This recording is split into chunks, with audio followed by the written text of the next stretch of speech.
পাশের মিলে ভাঙানো খাঁটি সরিষার তেল দিয়ে ভাজা হচ্ছে পরোটা। আর সরিষার ঘ্রাণের শীতের সকালে দোকানটিকে ঘিরে রেখেছে ভোজন রসিকরা। দীপু মিয়ার এই সরিষা পরোটা খেতে টোকেন নিয়ে সিরিয়ালে বসে থাকতে হয় ক্রেতাদের।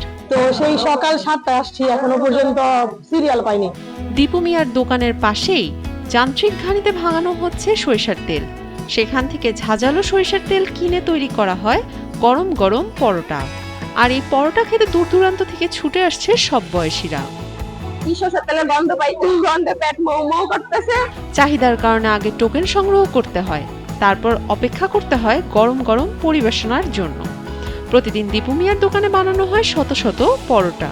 পরোটার বিশেষত্ব হলো সরিষার তেল, ঘাড়ের বাঙালি সরিষার তেল, 1 নম্বর সরিষার তেল। দীপু মিয়ার হাতে বানানো পরোটাগুলো আকারে বেশ বড়।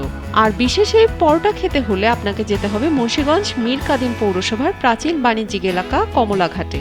আমি ওই সোশ্যাল মিডিয়ার মাধ্যমে আসছি, আমার এক ফ্রেন্ডের মাধ্যমে জানতে পারছি যে এখানে আপনার এই খুব ভালো সুস্বাদু মানের খাবার বিক্রি হয়। ওই জন্য আমি এখানে আসছি ঢাকা থেকে। আমার ফ্রেন্ডরা মিলে ভাইরাল যে পরোটাটা, সরষের তেলের পরোটাটা আছে, ওইটা খাইতে আসছি। দীপু মিয়া সরিষার তেলে ভাজা বিশাল আকৃতির পরোটার টানে শীতের সকালে দূর দূরান্ত থেকে ছুটে আসেন বিভিন্ন এলাকার মানুষ। ছুটির সময় জেলার বাহিরে থেকেও মানুষ আসে এই ব্যতিক্রমী পরোটার টানে।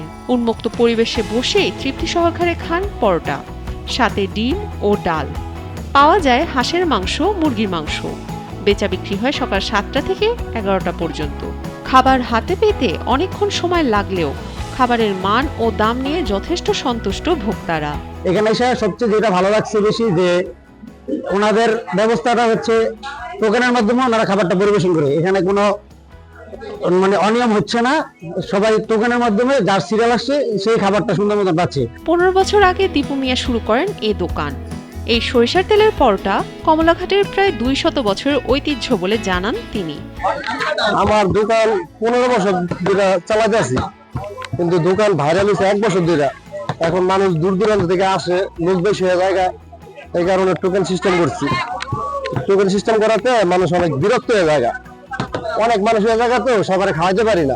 এখানে পরোটা বিক্রি হয় মাত্র 20 টাকায়। ক্রেতার সন্তুষ্টির জন্য স্বল্প লাভ করেন বলে দাবি দীপু মিয়ার। তো সেই সকাল 7টায় আসছি, এখনো পর্যন্ত সিরিয়াল পাইনি।